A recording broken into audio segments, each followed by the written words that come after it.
Bar fans, hello and welcome back to episode number 36 on season 7 of the Stevenage Football Club podcast. I don't really know where to start.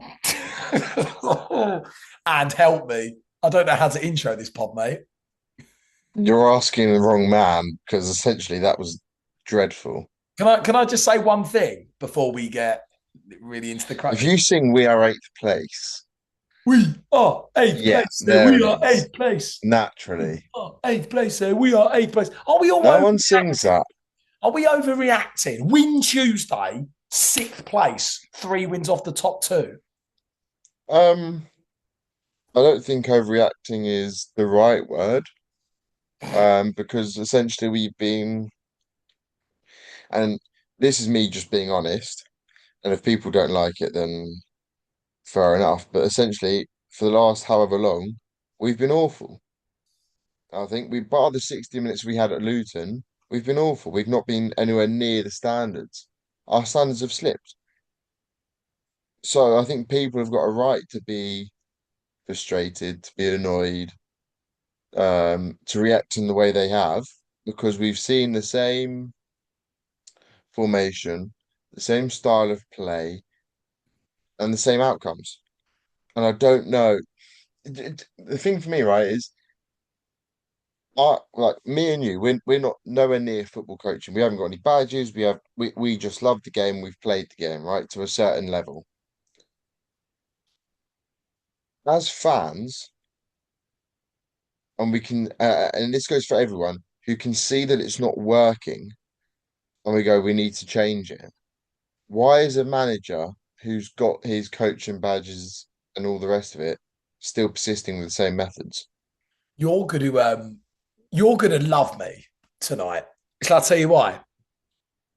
If you're Mr. Happy about yesterday, I'm gonna be completely honest, and I'm gonna give my opinion tonight. I give my opinion every week, but like I'm gonna be completely honest tonight about what we saw yesterday, what we've seen for the past 5 weeks, and then going forward.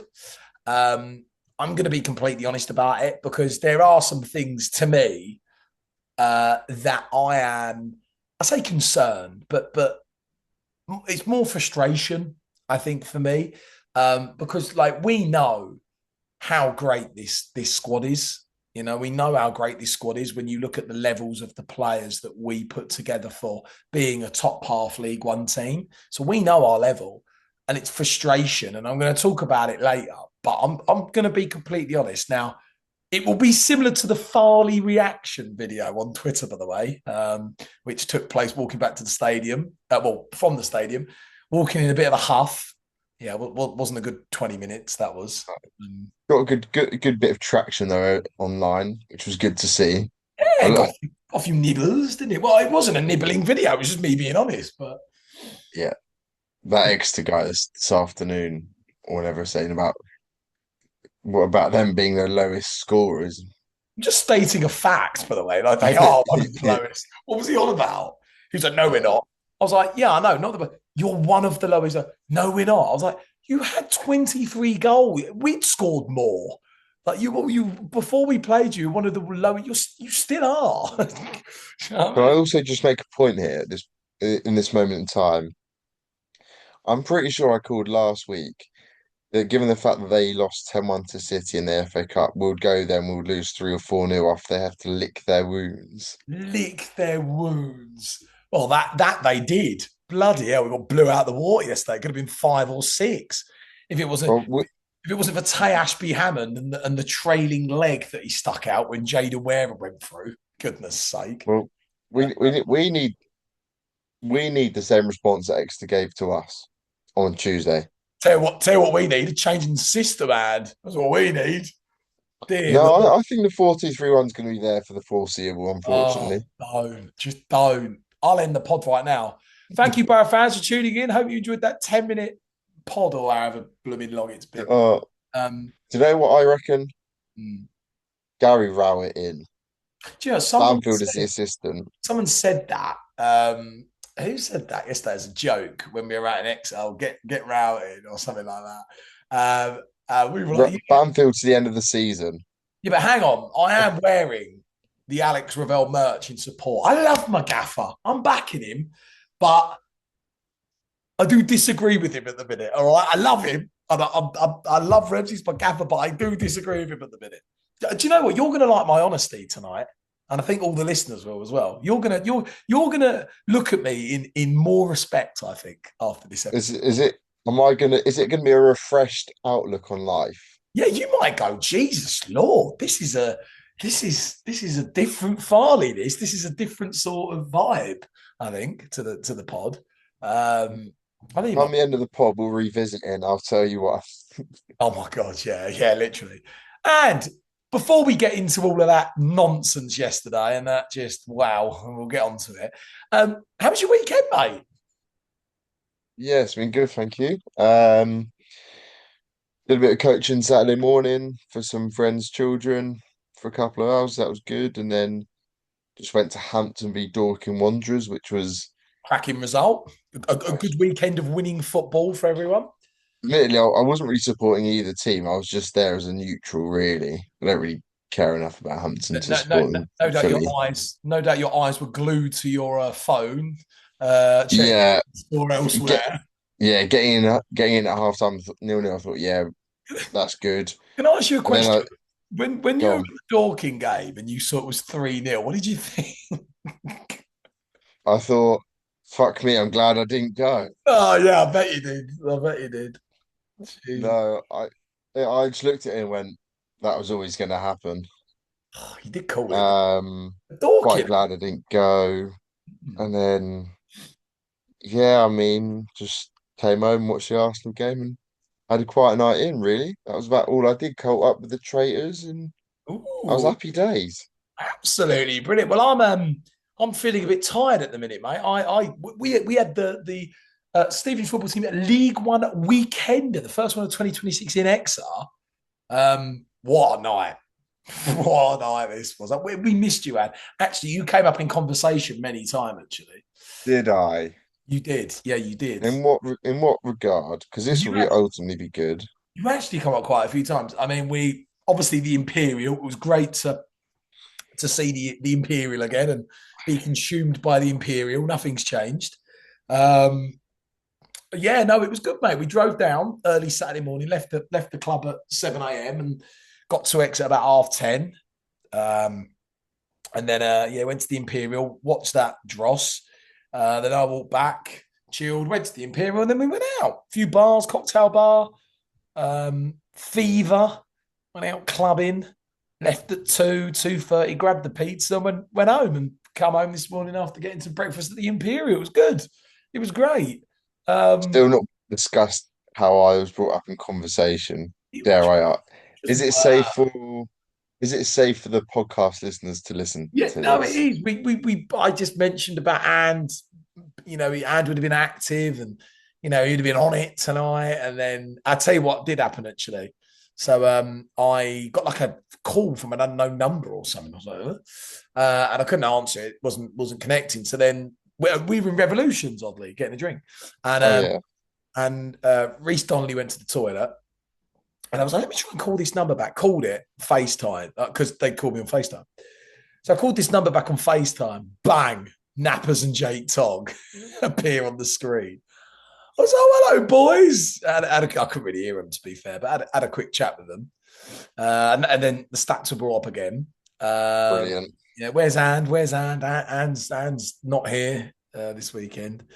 So yeah, you were brought up there, and then I think after that, you maybe brought up this morning, and that was about it. I think, but So, well, I certainly woke up this morning thinking, oh, at least I'm in my own room and my own bed, not in Exeter and yeah. appending a 3 hour drive home. Oh, that is true. I tell you what, it was nice to drive to not drive for a change though. That was quite nice. Just able just to fall asleep, chill. Yeah, do nothing really. I quite like that. It's quite nice. But yeah, it was a good weekend. You know, is there a chance, by the way, that when we do Exeter next season, right? If I'm assuming both of us will be, can we win there? Like, can we do a No, weekend there where we win? We Not possible. never done a weekender there where we've taken 3 points. We've either lost or drawn. It's not possible. We never win at Exeter. We know this. It's part of the reason why I didn't go, because I know we won't win. Don't get, we do these weekenders there all the time, and we never blooming get a result. It's heartbreaking, and to be It's honest, cursed, is what it is. but Cursed. I love the imp, the Imperial, and I love it. I love Exeter. I love the place, but Jesus, holy Lord! I mean, it's never win there, do we? We never win. Um, right. I think it's time, and that we. We have to discuss it. I think we go, haven't we? We've got to I've dust. not seen the highlights because I didn't want to put myself through any pain. I do feel sorry for all the fans that were there yesterday because that must have been pretty hellish. Thanks, And Ant. No, no, you're not wrong. You're not wrong. And I the would, food was pants as well.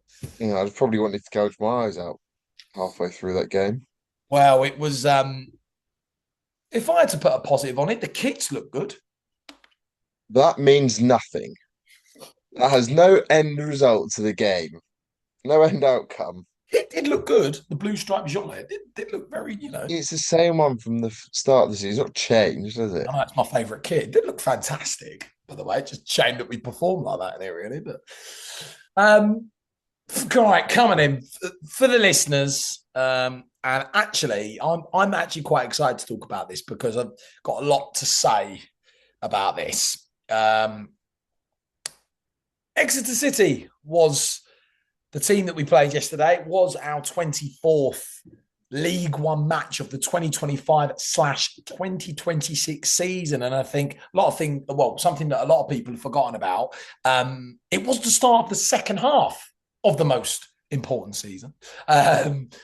Exeter City away, we went into this game. I think a lot of us called it the game this season. Given the fact that we'd only had 2 wins in 13. And we really wanted to see a win. It was, as we said actually last week on the pod, it was a nice game to have, given the lack of goals that Exeter scored and the amount of losses they've had. Although at home they've been very good, but we kind of looked at the level of our squad and thought this could be a really good game for us to play well and get a result in, and then go into the 3 home matches and can we start putting some form together? But it didn't end up like that at all, and it was probably. And I'm just going to be completely honest. I think it was our worst performance, worst result this season.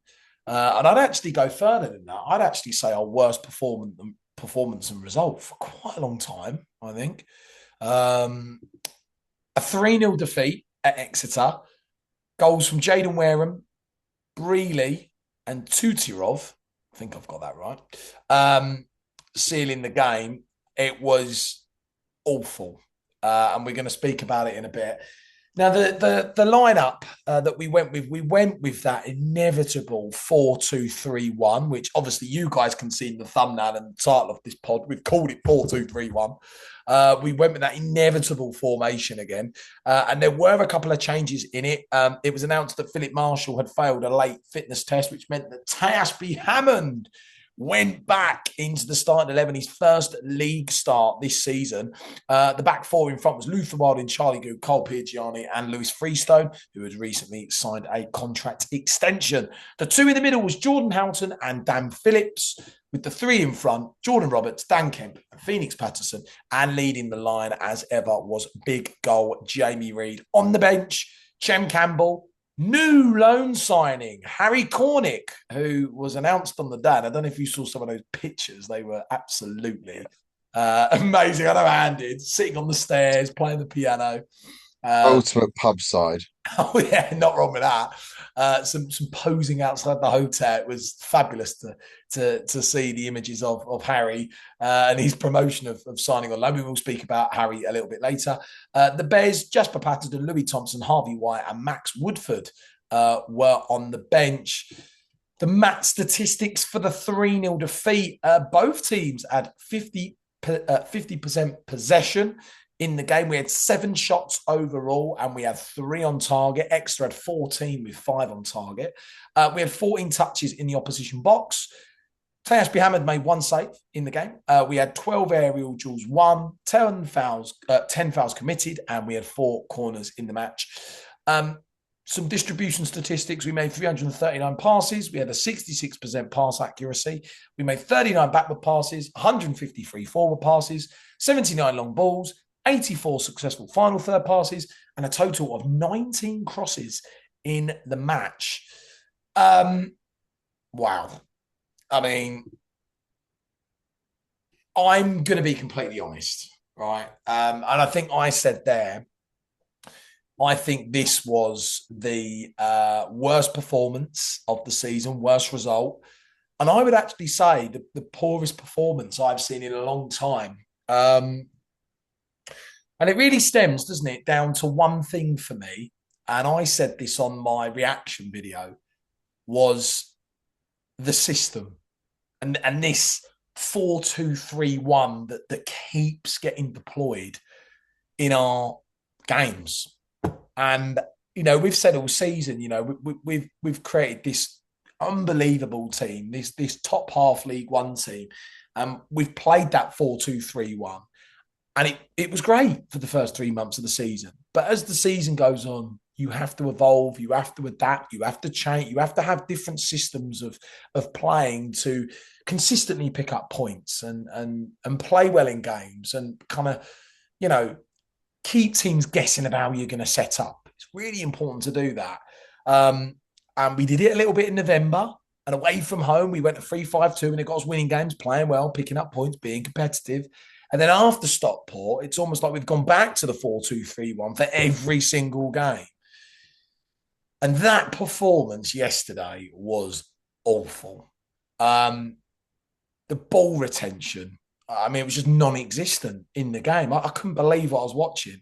And look, everyone that knows me knows I'm the most positive fan in the world, and it's my favourite team. I love these group of players and this management squad. But I've got to be honest, for what it is, it was shocking yesterday. It was shocking. Again, the ball retention, the kind of inability to give the ball away. Now we've got some top players here giving the ball away. The players at the back giving the ball away.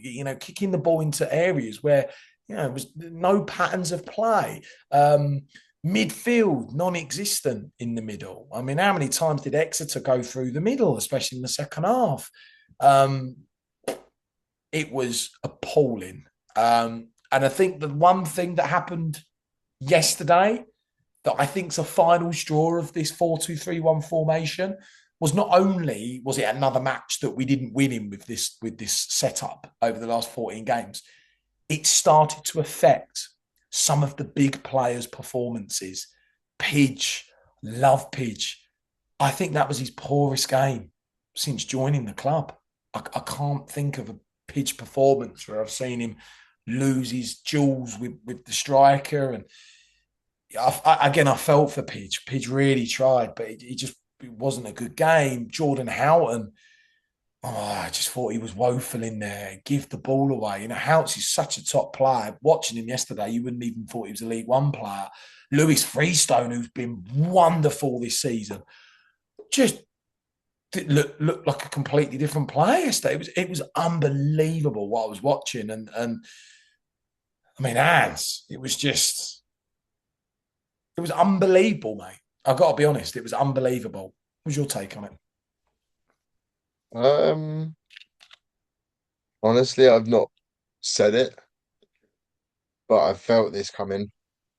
I felt this is going to be happening. It felt it coming weeks ago. I thought, we go and beat Stockport, and everyone's on a massive high, and we don't really back that performance up with another win or, a full 90-minute performance.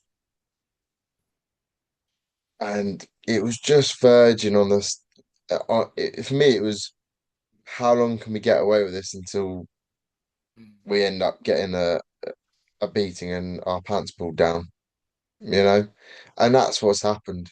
I'll be honest, that's what's happened. I think what I struggle to comprehend is And what I'll do is I'll take you back to when we played Luton at home, right? Mm. And the only reason why I say that is because um something came up on my YouTube earlier, and it was like a vlog of the Luton at home game. And And what I oddly, that saw was the there, last game before it's all kind of not gone wrong, but where the yeah, football has taken a real bad turn, isn't it? yeah. So I was watching that game, and I noticed the players were full of energy. I noticed the players looked interested and had a desire to go and win a ball. I noticed that if the ball went long, we would have people around Jamie Reed. I noticed that when the ball did go long, we would win the second ball. Even if we hadn't won the first contact, we'd get the second ball and then we would play. I also noticed the ball was on the ground. Why have we gone away from keeping the ball on the floor, playing between the lines, moving it wide? Why have we gone to this bang, long ball, bang, long ball to a striker? And I love Reedy. I think he's a club legend. Honestly, I do. Yeah, agreed. But I don't know why we persist with this method of getting the ball to him when it's never worked as him with him as a lone striker. No, I agree. I agree with you, mate. I just feel like yesterday, like we had there were times where we had the ball, right? And the first kind of 10 minutes of the game, it was quite even, really. Like it wasn't like, Exeter just dominate the game right from the off, but it was quite even. And we had a couple of moments. Really had a decent chance in the first half, right? We had a couple of Phoenix shot.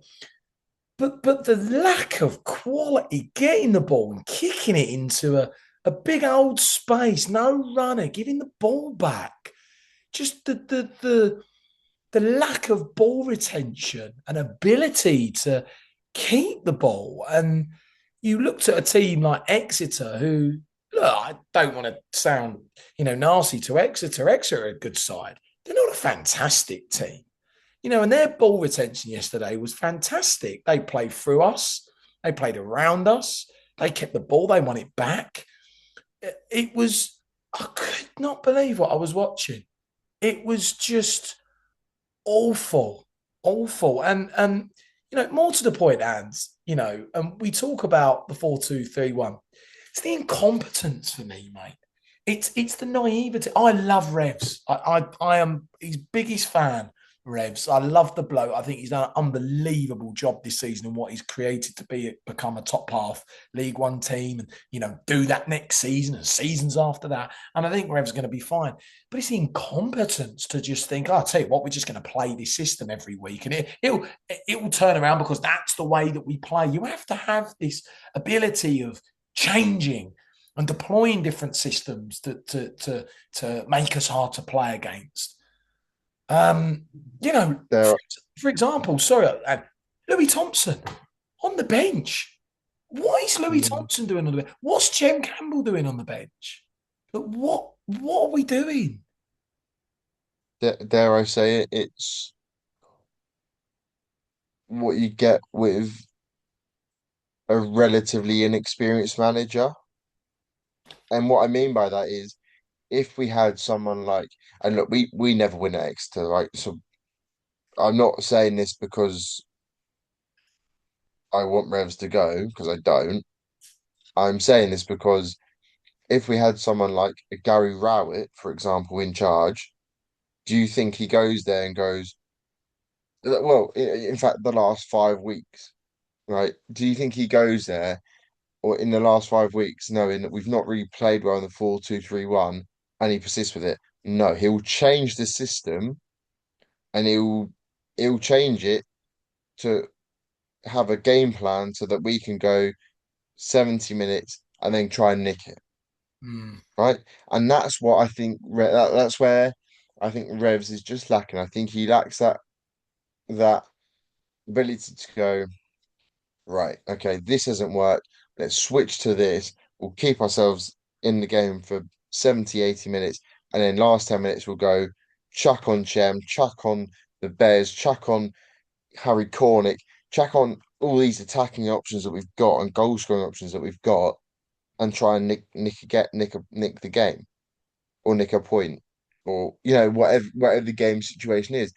I just think that Revs doesn't have that side of him yet. Like I don't think he's like, and we saw it last year to an extent. How many games where it was a 0-0 or we were losing 1-0 and there was no impetus to go and change the game. There was no go and get a point. Let's go and nick 3 points. We were just happy settling for a point. You know, that's why when everyone at the start of the season was going, we're going to get promoted, we're going to be top two, we're going to be in the playoffs.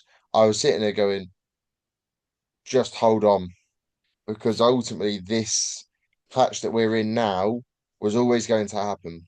It Yeah. was it was always going to happen. There's always a patch in the season where a team goes through the motions and then they might come out of it.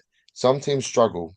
And right now, we're a team that looks like we're struggling to even string 3 or 4 passes together to get us up a pitch. We're a team that is in relegation form. Yeah. If Well, it's if 2 in 14, isn't it? You know? if we were down the bottom of the table right now, every other team that we go and play, they'll be going, "Yeah, I'm not surprised at that." Like Exeter fans must be thinking, "How the hell are this lot eighth?" Genuinely, like how they must be sat there going, "These lot are eighth. Yeah. What?" Yeah. I agree with everything you've said, and for me, it was the system again. I don't know why we continue like we've seen it consistently throughout the whole season, but after Stockport, he's played it every single game. We're not scoring goals. We're not creating chances. We're not winning games. We're losing more games than we're winning at the minute, and they're even drawing. You could say in some cases, right? There needs to be a change. So what does he do? We go to Exeter and play the blooming same way again. And it's all well and good getting the personnel right. It's all well and good getting that right. You know, when I saw the starting lineup yesterday at the stadium, I thought, oh, he's played a good 11 there, but God, he's come and play 4-2-3-1 again. And, you know, Jordan Roberts out on the wing again. And, you know, he's got Dan Kemp in the 10 who's struggled of late. But you turn up and there's no patterns of play. No patterns of play. I mean, I was watching Exeter yesterday. Some of their patterns of play were brilliant. The way they were keeping the ball and moving it into different areas of the pitch and playing 1-2s and having runners. And we were getting the ball, and it was like we were an under 10 team. We couldn't move the ball. We had no identity, no pattern of play. Jamie Reed's isolated. For goodness sake, we are like we're fans, right? And Revs and Scott, you know, these are UEFA A licensed coaches, and you can see the issues. You can see that Jamie Reed needs a partner with him. You can see that Dan Kemp needs a different style of football to get him in the game. And you watch it yesterday and you see us with a direct ball. By the way, not even winning our first contacts now. You know, so this whole idea of we're going to now play direct doesn't work because we don't even win the first contacts. I mean, how many times yesterday we played a long ball and Exeter just nodded the ball down and got retention of the ball again? So that direct play, better off getting the ball down and playing, because yesterday we were in direct football and Exeter won absolutely everything. And then, you know, you got Jordan Oughton in there who is, look, I love Jordan. I think he's a great player. Guy can put a pass together. He couldn't even You, control it yesterday. you say about the directness, but I've been saying that since Burton. You Well, can't yeah, expect to play long and expect Jamie Reed to go up against 2 or 3 centre halves, depending on if they're playing a 4 back or a 3 or 5 back, and win the header every time. With the best will in the world, it's not going to happen. If you're I, going to do that, you need to, like, even to the point, literally at the Dorking game yesterday, Dorking, they went long a couple of times, but a lot of the time it was play out from the back, pass it, move it, pass it, move it, pass it, move it. They're in the final third, right? Even a National League South side have figured out that if you weren't going to go long, You need someone up there who's going to be able to hold the ball up, hold off the defender, and link the play. And we know that's not Reedy's game is feeding off scraps with a second striker. That is Reedy's game. Win a flick on, Reedy's going to be in behind. Reed when lay the ball off, Reedy's going to be there. Reedy isn't the player to do the flick ons. Reedy isn't the player to lay the ball off. I don't. We saw it under Steve. Mm, Promotion season and that first year in League One. What did Reedy have next to him? Someone mm, who won the flick ons, someone who laid the ball off for him. What happens? He goes and scores 19, 20 goals. mm. There's your evidence. I feel There for him. is your evidence. Yeah, yeah, You can't sit here and deny it. yeah. It's just factual. It's facts. I don't know why Revs has got this persistence as Jamie Reid as a lone striker, and even to the point as when he plays for Northern Ireland, what does he have next to him? He has a partner Mm, because they know they go his strengths, bang in yeah, behind, yeah, win the flick on, lay hold the ball up, lay him in, get him off the shoulder. yeah, yeah. And it's What like, happened at Port Vale away? What happened? 2-0 down. yeah. Oh yeah, we'll send on the gas. Bang, two goals. My question is, like, what are we doing at training? What are we repeating at training? What do the players what do we do at training? What patterns of play do we repeat at training? Because you watched that performance yesterday at Exeter, no patterns of play. Tell you what, there is a picture, right?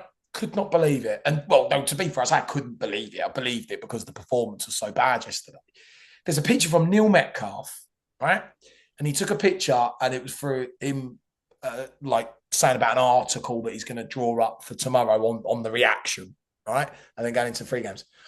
And the picture that he's put up is such a great picture, and I explain why. Because we're in possession of the ball in the picture, right? And I think it's with Luther. I think Luther's got the ball on the other side of the pitch, so not opposite the main stand. They're Exeter's newest stand, a bit like our North stand actually, and the new one. And he's got the ball. And in this picture, I think Goody's giving him the ball. We switched the ball. And there is not a single one of our players near him, right? You've got Jamie Reid, who's in an offside position when Luther's got the ball. Jordan Roberts is on the touchline and marked. The closest player to Luther Wilding's Charlie Goody, who gave him the ball. And when you look at this picture, you see Jordan Oughton on the left side, Phoenix on the left side, Dan Phillips, who's on the left side, Lewis Freestone on the left side, Dan Kemp on the left side. It was like looking at an image of a schoolboys, a picture of a schoolboys match.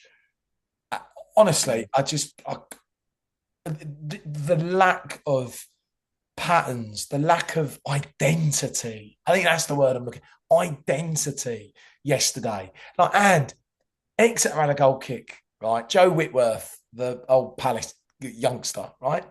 They had a goal kick, and he was shaping up to kick the ball out to the touchline for someone to flick it on, right? And it was a set play by Exeter, and it was brilliant, right? He goes to kick the ball, but then last minute he kicks it in the middle of the pitch, right? And what Jaden Wareham has done before he kicks it, because obviously they repeat it at training, they practice this passage of play. He automatically peels off to the middle of the pitch like that before he kicks it, right? So Whitworth hits a pinpoint ball. It was pinpoint. It goes whoosh like that. Wareham chests it and moves it to the Exeter midfield player. First time plays it through. Guy was clean through from a goal kick. A goal kick. And I stood there and I was like, oh my God, they've gone bang, bang, bang through. And I couldn't believe what I was watching. And it was like, we've got the players to do things like that. It's not like a season where you're in League One and you're playing some, real top teams and we're struggling at level. We have got a top half League One team. We can do things like that. I was watching Exeter do it against us. And it just reiterates the system for me. Actually, I don't understand why it keeps getting played. And I looked yesterday and Dan Phillips, bless him, I thought did really well. He was like the only player in the team that did all right for me. He won his battles. He moved the ball when he had it. I'm looking, I'm seeing Louis Thompson on the bench. I'm seeing Chem Campbell. Can I ask you, why is Louis Thompson not playing? Why? Why is he not playing? Like, he was brilliant against Stockport. He was the best player on the pitch. So was Chem Campbell. And I know Chem's been ill. Both of them have hardly played since. Louis got 5 minutes at Cardiff when he came on and it nearly scored, right? Barely played. Barely. Mm. Like, what? I think, do you know what annoys me? We sit here and go, "Oh, Chem's been ill."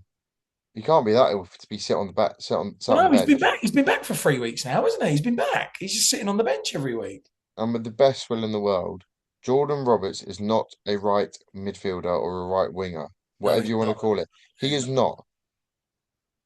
Jordan Roberts is brilliant if you're playing two up the top and he's in the 10, Mm, because he's going to be the one that if you lay it off, he's going to be the one bustling through and getting onto the ball. Dan Kemp, and last year we all sat here and went, Dan Kemp's amazing. Dan Kemp, we need to keep hold of him. He's going to get these amazing moves. This year, clubs are going to be looking at him going, mm. who's that? That that's not Dan Kemp. That's not the Dan Kemp from last year.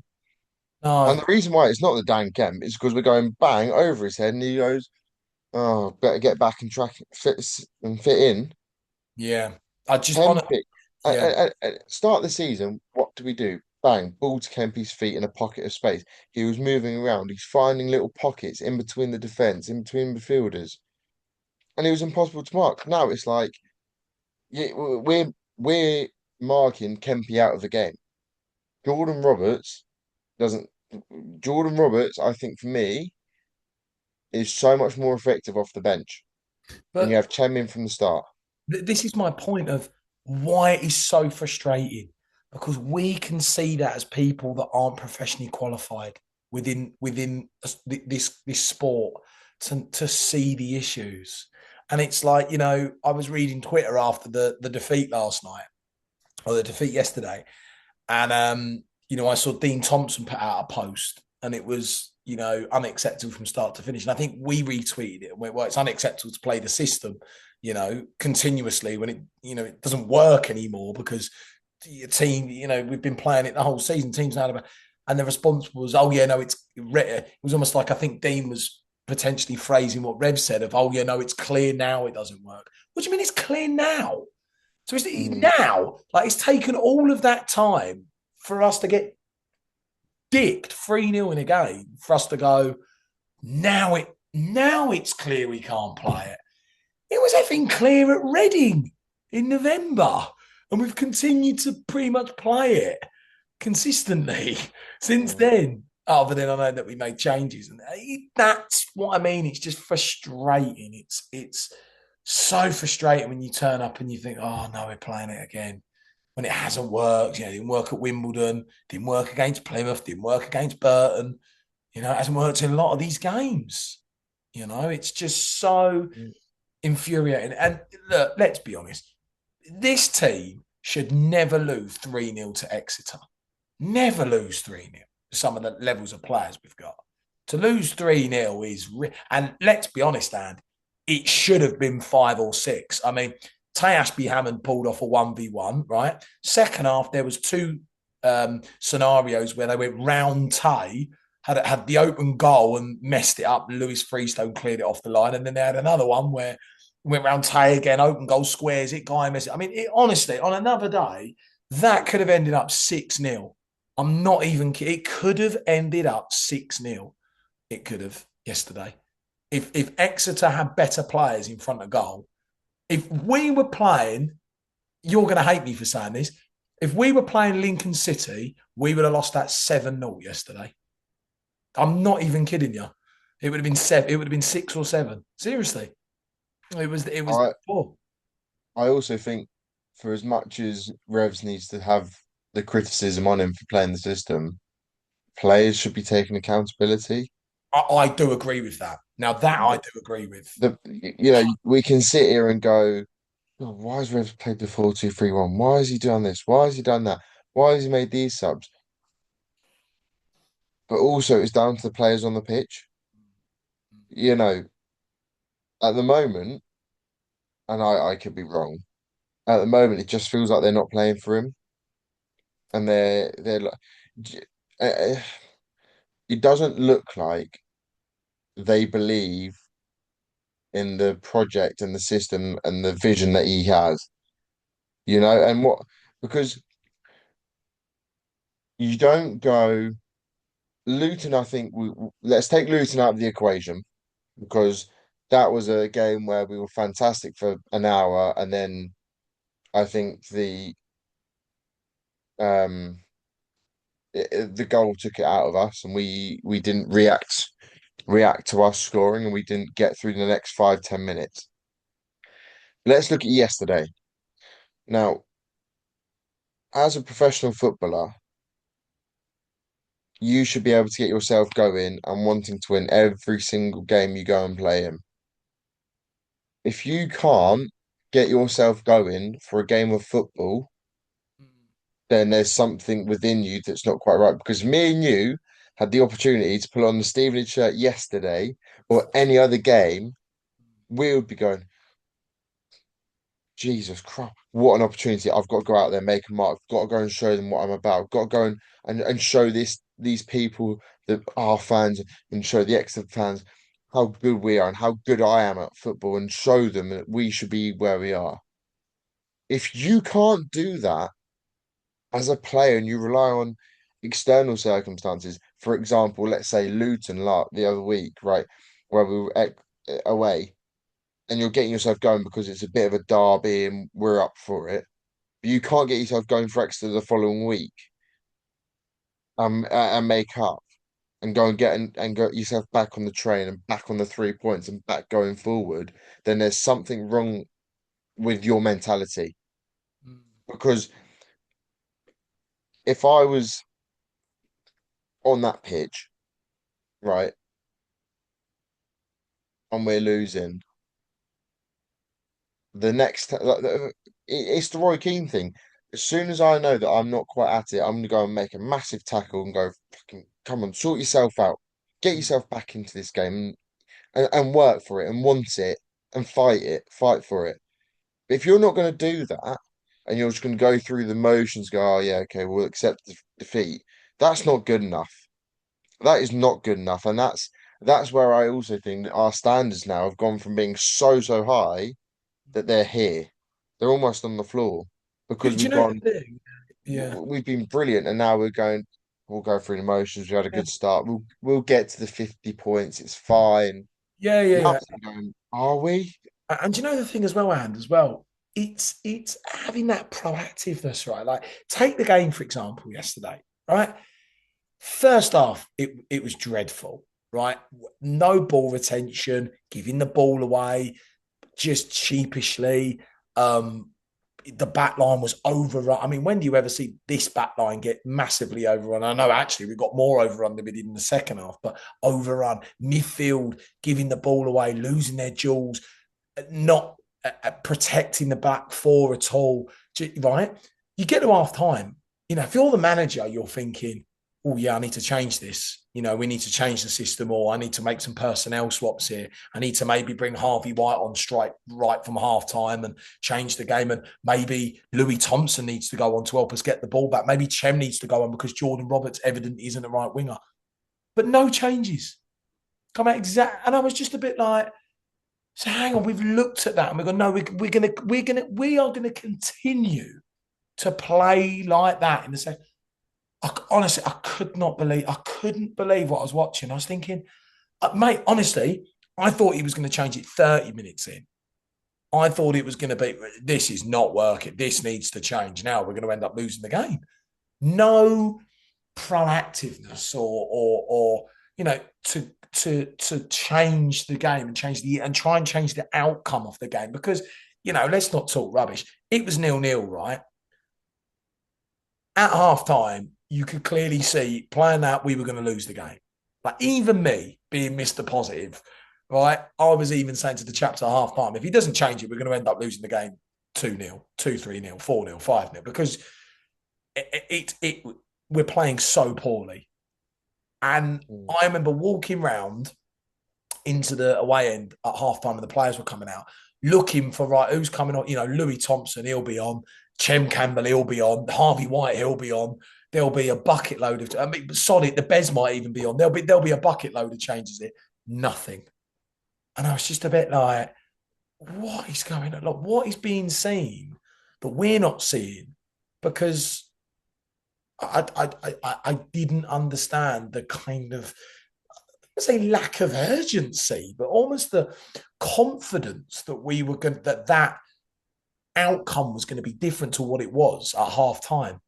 Is it is You it know, confidence or is it arrogance and egotistical? it might be Aaron. It might be because Rev said something in his interview. Do you remember the interview before the game? So on Thursday, Friday when it come out, where he said something. Briefly. Yeah, before where he said something about we know our way of play, we know our system. That's us, and we're going to play. And I was thinking, Revs, mate, but you can't. Like it's not working. Like Mm. all the good signs in the division have to evolve and adapt and change. Like just look when we went to 3-5-2 in November. We beat Peterborough. We picked up a point at Wigan. You can't just be naive in thinking, no, this is our way of playing and we're going to make it work. Because let me tell you, sunshine, it won't, and it's not. And if you continue to play it, let me tell you, you won't beat Bolton, you won't beat Mansfield, you won't beat Pete. If you continue to play that way or try to play that way, you'll just keep losing games. You have to change it. You have to change it. Um, yeah, man, just so disappointing. And I love this group, and I love Revs, and I think that's why it's so frustrating because we love the manager, we love the management team, we love this team, these players. We do anything for these players, and it's just so frustrating when you see that yesterday. Um, it leads us into actually the four Well, aspects. Sorry, go on, Am. I've actually got a question for you. Go for it. Given the form we've got, and had we not had the start we had, would Rev still be here? No. What? Like, say, take away the start of the season, do you mean? Like that? Yeah. No, he wouldn't be here. Oh, hands no. So The reason why we're eighth is thank God the opening 10 games of the season, or yeah. we would be 16th, 17th. So my point is, and you know I love Revs, right? You know Yeah, we do. We all it's do. not anything Right? against Revs, Yeah. but if we didn't have that start we had, and we're in this patch we're in now, why is he still in a job? You know, It, it feels like he's gone into his he got this job and he's full of arrogance, full of confidence, full of know-it-all, got it all completely wrong. You know, if I went into my job, into my work and did everything completely wrong, I'd be out the door. I'd be gone. well, this is Same the for you. thing. Yeah. This is where I'm like, there has to be some sort of discussion about Revs and future and big questions asked of him because it's going, we're the second worst team, I think, for form currently in the league. I think we are. Yeah. And look, I don't want to be this guy going, oh, that's not good enough for us. Because ultimately that's like it- it's not good enough for us as a football club. But the position we're in, we kind of are going, actually, we're in an okay place. But the form aspect of it, 12 points from 42 points available. Yes. I mean, Stinks that, doesn't it? Yeah. And by the it, way, this just is this so started from yeah, Doncaster. This started in the second, when we had that big break and we had yeah, Doncaster we home. come back to It's been Doncaster. since Yeah. then. It's been since then. And teams have gone, right, Stevenage come to town. Yeah, we should get 3 points. That should never be the case. Teams going, oh, we'll rock up to Lamix, we'll play this, and we'll nick a point. Mm. Why have we accepted it? Why are we accepting it? Because it's clearly it's not good enough. So Well, why are we as fans, why are we as a management team, why are we as a group of board and owners accepting what we're doing? this is the Why are thing. we accepting it? This is the thing. This is why this league is as mad as it is, because we've had, 2 wins in 14, 12 points from 42, right? We're eighth and we're 2 points off sixth. And it's weird, isn't it? Because I was looking at league table today, right? Coming home. And you look at it and you think, it's not that bad, is it? Like, we're eighth. And if we beat Bolton Tuesday, we go sixth with 40 points. But it's so weird because in any other season, we would probably be about 15th at the minute. But because the league is so ridiculous, we are somehow still eighth and we're only 4 wins off getting automatically. I mean, it's just absurd. So I think in probably another season of League One, we would probably be in that position where we are 15th or 16th. But the start was so good. I mean, we went and got 12 points out of 12. Ultimately, that has pretty much saved our season. I'll be honest. That start has, because if we didn't have that start, there's an argument, right? We're on 37 points. It's only 8 points to the bottom four, right? Even take away a couple of those results, a few of those results, we might have actually been about 20th.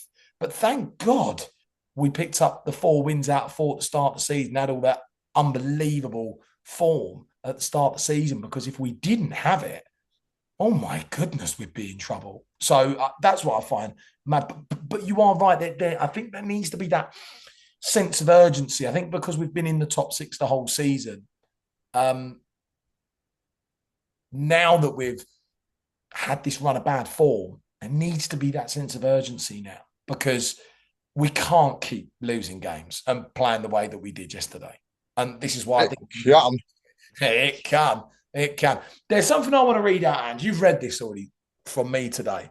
Did you like this massive message that I put in the podcast chat this morning, by the way? Did you read I it? woke up and I was like, what on earth is going on? Can I read it? Because I really want to read it to get it off my chest. Go on.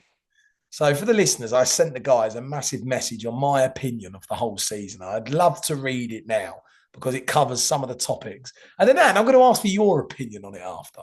I ask for your opinion. So this was me. So this was sent out. What time did this send out? This was sent at 8:31 while I was on the toilet. Pause. No, it's just, Where else would you have been? just true. It's just true. I went, had the night to sleep on it. This is me sending Luca and Anne a message. I went, had the night to sleep on it. So clear to me what's gone on here. Said it in the summer. The start of becoming a top half League One team over the next few years under this management and group of players. We created that in the summer, which I think was absolutely fantastic from Revs. What a job he did creating this squad. Before we kicked off, you could clearly see our identity of play, the system we were going to deploy right from the big opening day win against Blackpool, which was huge. We deployed that 4-2-3-1, and you could see the level of this squad, which we all knew we created in the summer. Won our opening 4 games, dominated teams, scored goals. Reedy was on fire. Some of the performances were so impressive. Look at Huddersfield. First loss that day, but my God, did we play well in those last 30 minutes. Only 1 defeat all the way to October. Top of the league countless amount of times. What a first 3 months of the season. But as always in this league, there comes a time when other teams get better. Other sides adapt and improve. It's a quality league, quality players, quality managers. We hit that period where you have to adapt, evolve, change, have different ways of setting up the team with different personnel throughout the squad. Really simply, teams started to suss us out after the first 3 months of dominating. For me, it was the game at Reading where it all started. Now, I thought away from home, Revs did make changes structurally. He went with the 3-5-2 for a couple of games. And guess what? We started picking up points. We won at Peterborough. We started playing really well. It was really nice to have another way of playing. And actually, because of our away form since Peterborough, massively improved. At home, however, it hasn't changed. Same structure, same system, no changes. And because of that, you've seen a real bad turn in home form. No win since Luton, win in October. Teams come, sit with a low block, make the game tough for us. Now, away from home, Revs was deploying this 3-5-2 and went back to the 4-2-3-1, which was absolutely fine, as preparation against us would be somewhat tricky, as I think teams wouldn't have particularly known how we were going to set up. The season defining win at Stockport was proof of that. But what's happened after that win, we've gone back to the 4-2-3-1. He hasn't dared changing it. So after months of playing 4-2-3-1, when we hit that inevitable period, he changes it, certainly away from home, but oddly goes right back. So now we're back to playing 4-2-3-1, home and away again. What I've been hugely disappointed with Revs is the incompetence of lack and urgency with changing the system. This almost blasé approach of this is our system and we're sticking with it, which is such a naive approach. We don't have to be that UEFA A licensed coach to see what we're struggling to create chances, score goals, and dominate games in the 4-2-3-1 system over the past 6 weeks. And it's been mind boggling how the management team cannot have the know how of letting our ego potentially get in the way of choosing other systems. I was looking through our squad last night. It's unbelievable squad. Just look at the squad depth, the level of certain players we name on the pod every single week. This team should not have 2 wins in 14. Yes, there'll be a couple of bad patches throughout the season, of course, but no way should we be sitting here with 12 points and 42 with no home wins since 4th of October. And it's all been down to the lack of structural changes. Yes, the players have to take accountability, which you said, and for certain performances, but it's so clear our issue, and Revs has continued to ignore it. Yesterday, for me, was the last straw. Stop playing 4-2-3-1, even when we're getting the personnel right, which we somewhat did yesterday. It didn't work. Yesterday was the first time this season when not just the team played poorly, but our big players had a really poor game. It's got to the point where this system has affected our golden players. Look at Pidge yesterday, probably his worst game for us. Lewis Freestone looked a completely different player. Jordan Houghton had a dreadful game. Now, yesterday might be a positive in many ways because it will finally pull Revs away from this 4-2-3-1 system, and we'll now try new systems, certain personnel in different roles. We might actually see Reedy in a partnership now rather than being this lone number 9, which hasn't worked for some time. Louis Thompson might get some game time now, which I actually think is more important than people think. Louis should play nearly every game, in my opinion. So going forward, the 3 home matches this week, our biggest and most important 3 games the whole season. Anne's going to love that. We need results, but more importantly than winning games, I want to see changes. I want to see a proactive approach from Revs in playing different systems, different personnel in different roles. How can we start to get the best out of the squad again, like we saw for the first 3 months of the season? More than results, that's what I want to see. We aren't going anywhere from the top 10. We've had 2 wins in 14 and unbelievably are only 2 points off 6th. And if we win Tuesday, we're 3 wins off the bloody autos. So I think from a league table point of view, even though it's so close throughout the division, if we don't win Tuesday, it's not absolutely detrimental to our season. We're playing Bolton or a top side. But to conclude, I want to see a manager identify our issues and this week make the relevant changes to get this squad, these group of players playing their level again, which is in that top 10. I'm backing them. I love Revs and the players. I think this could potentially be the start of a superb run of form, given the changes we will hopefully make. Oh my God, I ran out of breath. What did you make of that, And? I think you got it pretty spot Thank you. on. And I don't think there's anything there that I would change. Um, I just hope that the players, the management staff, and everyone around surrounding the club on a match day have taken a long, hard look at themselves, reflected on what happened yesterday, and had a whole staff team meeting and gone, that's not acceptable. That doesn't happen again. And we move forward and we change system, we change personnel. I think we need uh I think we need some more personnel in the building, personally. I think we need someone in that can compete with Kempe because realistically, we obviously want to use Jordan Rumps as a right winger and a right midfielder, which he's never been. and he never will be. So Kempy's got an easy ride, essentially in the 10 spot when he's fit. Mm. And I said it, um, I think when we first had Dan Butler, you know, when these players have got competition, they'll start pulling their finger out. I think Dan Kemp needs competition. Mm. I think we need someone in to come in that 10, whether Cornick, Harry Cornick maybe? does it. Cornick.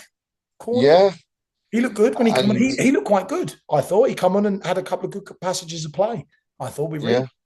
maybe. Well, ho hopefully we, we get we get this, and we get more players like Harry Cornick in the building who are experienced, who will and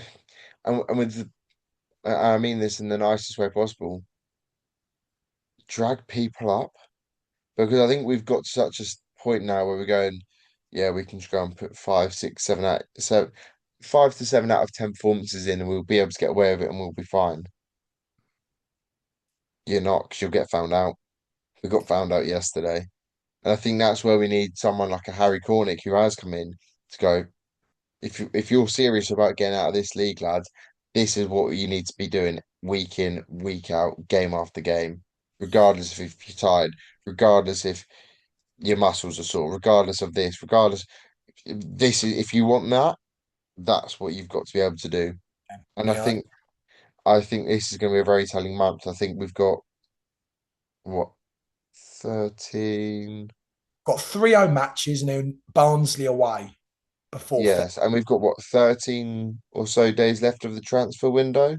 I think so. Yeah, what's the date today? The 18th. 18th. So yeah, it will go all the way to Feb, wouldn't it? I believe. Yeah, Revs has to get some more people in through this door.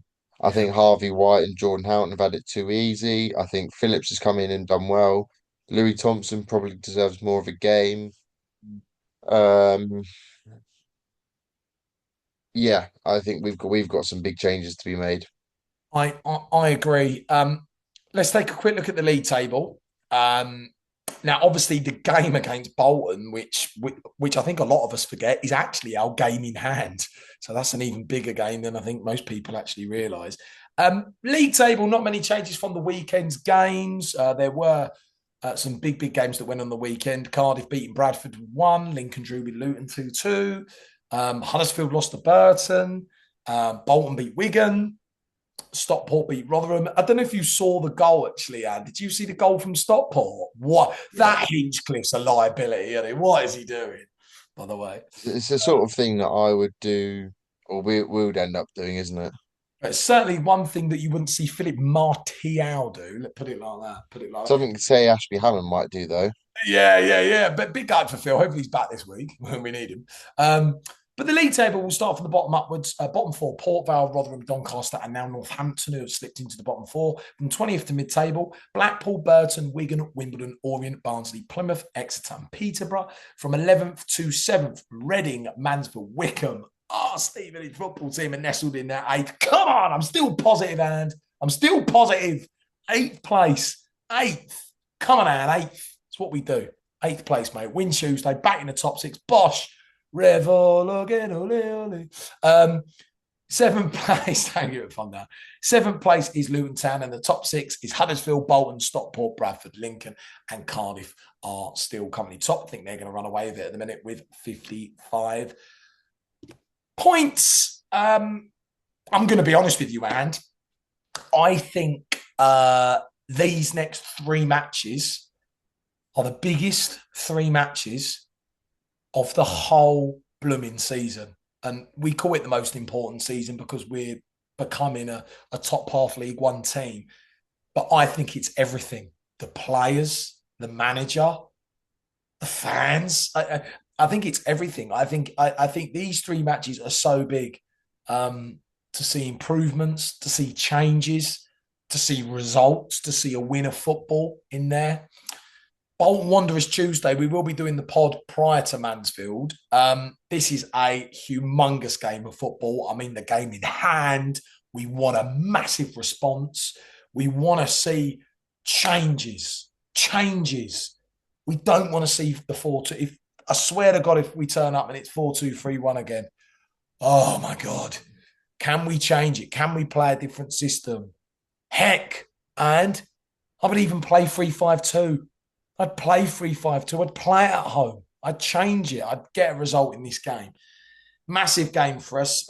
We all know that the team need a win for the players. You don't want the players to lose belief in the management team or what we're trying to do. To get to 40 points, it gets us to that marker where we're in a really good position to finish in the top half. Massive game, mate, isn't it? Yeah, and I think I could be playing devil's advocate here for all I know and for all we know, but I think these next three games define Revs. I think if we don't win two of these games, I think Revs is on a very, very thin ice. I think this could be the breaking of him. It could be the making of him. We don't know. I think it'll also show whether these players believe in him and his systems. And if they do, then they'll pull their finger out and they'll get their act together. Um, Actually, I think I said it on the group chat yesterday. You know the Gary Neville thing where it says I'm tired of my own club. Mm. That's how I feel right now. I'm tired. I'm tired of doing these podcasts, trying to find hints of positivity and you know, Oh, you're on the wrong podcast, then, Aaron. yeah. But I'm struggling because realistically, do I see us getting two wins from the next three games? And it's probably no. But Mansfield Bolton, are on the up. Mansfield. Mansfield are on the up. Bolton are a top side, and Peterborough are flying as well. I think the thing for me in these games, and I agree with you, Bolton's going to be really tough. They're a top team, even though they've had their issues, Bolton. I think Mansfield are a really good side, and I actually think Mansfield will compete for a playoff spot. I actually think Mansfield might make the playoffs. I think they're a very good side. And Peterborough have had an absolute ascendant kind of season after Luke Williams coming in. I think for me, mate, can't play 4-2-3-1. I just like, I might be wrong. And if we play 4-2-3-1 and win, I'll call Alex for the genius. I'll kiss his feet. And I love him anyway, so I'll kiss his feet anyway. But you know what I mean? 3-5-2. Make it difficult, make it ugly. Doesn't have to be the greatest, beautifulest performance in the world. Get a result. Because normally from Bolton and Mansfield, I'd bite your arm off for a point in both games. Obviously, we want to see a win now. But I would go 3-5-2. I'd change the system. I'd make sure players like Louis Thompson were back in. I would make sure that Jamie Reid's in a partnership. You could potentially play Cornick with him so that he's got someone next to him. Try different things. Get Dan Sweeney back in the team. Where the hell was Sweens on Saturday? Well, it didn't even travel, I don't think. No, he didn't because Revs wanted a more attacking bench. So it's Sweens. I mean, I'd have Sweens back in. A lot of people said, do you give Pidge a rest? But Pidge will play. I mean, but you go with the back three, you change it.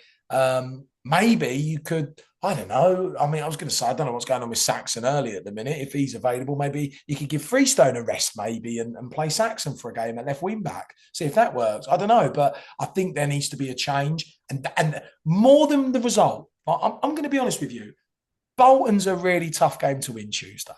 It's a really tough game. Now, Bolton's away form is dreadful. I will say that. If you have a look at their away form, it's not great at all. At home, they're excellent. Away, I think they've won 3 games away. We've won more away, right? But they're a top team, Bolton and Mansfield are. But more than winning, what I want to see are changes. And if we go Tuesday and there's changes and Louis Thompson's playing and Reedy's in a partnership, and you can clearly see from that starting 11 graphic that the management team have made changes and have deployed a different system, I will go, you know what? Whatever the result here, at least they've changed it. They might not win the game. They might not.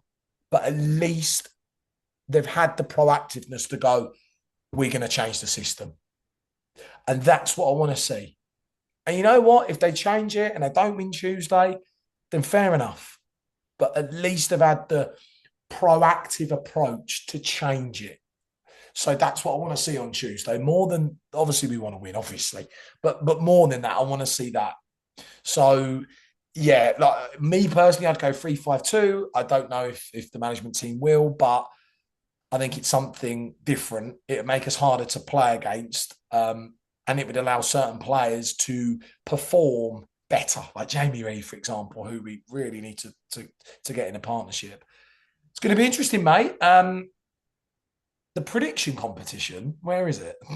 Let me get it up. I can't even remember what we said it was for us. Where is it? Oh, please tell me I said 3-0 Exeter or something for last game. Um, so you went 1-all. Um, Why? Why did I ever think that was a good idea? don't actually know, mate, to be honest with you. Luca went 1-0. So Luca's won 2 points.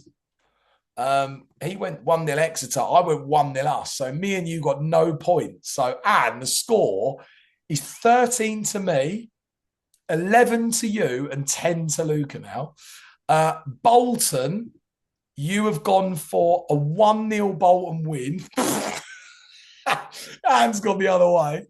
Yeah, I think I'm Luca, going to stick with that one. yeah, I was going to ask, did you want to stick with that one? Yeah, I think a Bolton win. Yeah.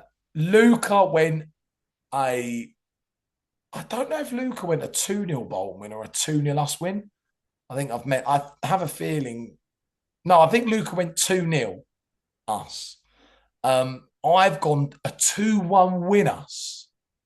So Anne's gone 1-0 Bolton, Luca's gone 2-0 us, I've gone 2-1 us.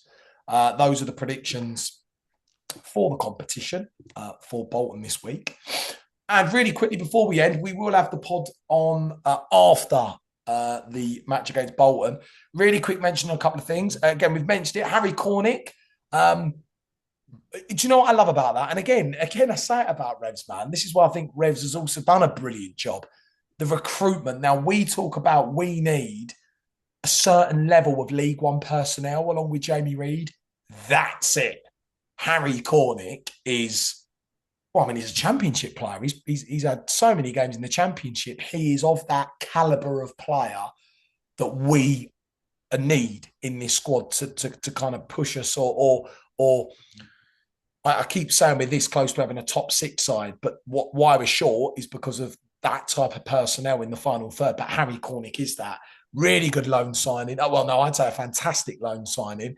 And I was actually quite impressed with Harry at Exeter. I thought he'd come on and there were a couple of passages I played that really good with Reed. He nearly scored, actually. Really impressed with that. We said it there. What are we thinking? Another striker to come through the door and a I left think back, maybe? I Because don't it's think left Maxim. back's too much of an issue. I think Freestone's been outstanding for us. I really do. I think he's been unbelievable. Um, I think we need another striker. I think we need a striker of the in the ilk of the gas and someone that's a big physical presence up there. So if we do go direct, at least we've got someone that we can actually hit rather than aim for Jamie Reid and hope for the best kind of thing. Mm. Um, I also think we need another number 10 to give Kempy some um competition. So, little bit of a, it's not a rumor, but I saw a few things on the weekend. Oh, this will be good, undoubtedly. We were quite close to getting Andy Cook on loan.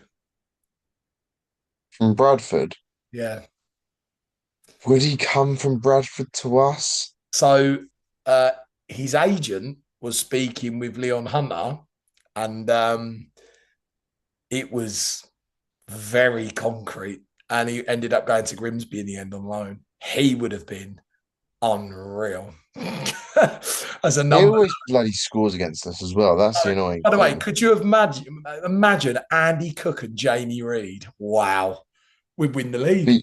But you know what the thing is though. Would sign him on loan, and he would come in, and he wouldn't score a goal for us. Yeah, yeah, And yeah, next season he would score like three against us. yeah, You know yeah. what's going to happen. Yeah, probably, probably. But yeah, that would have been ideal. But it needs to be someone of that, a big Yeah. number nine that can support Reedy in the way that oddly the Gas did when the Gas was playing with Reedy in a pair. Gas did really well. Peterborough, Wigan, those really good results that we got. Gas and Mm. Reedy were great. Yeah, maybe someone and potentially someone said a goalkeeper if we look to pass Tay on potentially. I know I think Max, Max. you know. Well, this is on the basis that Philip doesn't get injured for the rest of the season. I think Max is Yeah. probably fine I've been seeing him at now. Ware. It's been so weird seeing him in the squad. God. Um, but I look, we just have to hope Philip's back fit for Tuesday because I think that's another thing. We look at Philip being so good, but he's also got that rapport with his defensive four. Mm. But when Tay comes in, it's a bit like the communication isn't there. They're not sure what the other person's doing, But it's two very different things. I always say if your second keeper plays, then you need to make sure that it's all very clear as to what's what. And it just feels like when Tay comes in, it's a bit hectic. People panic, don't they? I think that's Yeah, it's all Tay and all. No, everyone started to panic, didn't they? yeah. Even though I did think it was dreadful yesterday, just it's not Phil, is it? Phil's so good. I think Phil's the best goalkeeper in the league, personally. I think he's so good that Mm. those cultured cannons coming out of you. The crystal ball was a load of crap. Have you seen that picture of me in the nightclub, by the way, doing that? Yeah, I have seen those. In fever. But yeah, hopefully we're able to bring in that sort of level of personnel for us in the final third. Quick mention: FA Youth Cup. The boys won at Bolton. So they're in the FA Youth Cup fifth round. I do believe they get Palace or Newcastle at home. Really big stuff for the academy. That's brilliant to see. I think it's the first ever time the academy's been in the fifth round in the FA Youth Cup. So well done to all the youth lads for that. That's absolutely brilliant. Obviously, Ryan Doherty and Max Woodford are well within that. So that'll be good to track. And yeah, I think we are planning to do an episode after Bolton, so pre-Mansfield. So we are going to get another episode out there. And anything that you'd like to add before we end off from 4-2-3-1? Just don't let me see that formation again because I might just cry. I am messaging you at 6:30 pronto on Tuesday night, live from the North Stand, by the way, just to clarify. I'll be sat here in the flat going, Oh, no. please, for God's sake, please, for God's sake, please, for God's sake, don't be 4-2-3-1. When it's 6:29 and you see the ticker 5 seconds away, Yeah, I'm gonna be sitting there, phone on my lap like that, like refreshing, like oh my god, oh my god, and then all of a sudden you see the Bez leading the line. but He was good, by the way. I'm not going to say anything because I get deemed as too negative otherwise. So Bless you. I Bless you. shall refrain from sending my opinions on that. Do you know what? I'm really happy we've had this episode because, again, you know me, I love this team so much. They're my favourite. But are you proud of me? I've just been honest. I'm shocked. Really? I didn't think you had it in you. I'll be honest, I never thought you had it in you. Look, the thing with me is, yes, I'm Mr. Positive, and it's my favourite team and favourite manager. But I am realistic as well, and I do say that is. I didn't expect that from you, so fair play. All I will say though, Andy, is we're eighth. No. That's where it changes. We are eighth place. All right, then we'll leave it there for tonight. Bravo fans, thank you for tuning in to 4-2-3-1. We'll be back in the week after the big game against Bolton Wanderers on Tuesday night. Please tell us that we get a win or a point in the result on Tuesday. Then we'll be looking ahead to another big home game against Mansfield. Guys, stick with them. support Revs, stick by them. Hopefully, we can all turn it round and we can forget about the recent form and go on to have a magnificent second half of the season before a humongous one next season where we want to continue our top half in League One. Guys, have a fantastic week. See you on Tuesday for the big match. And again, we will see you for episode number 37 on the Stevenage Football Club podcast next week. Guys, have a great week. Stay tuned for the content. Enjoy the game Tuesday. And at this time, as always, you have been listening and watching the Stevenage Football Club podcast.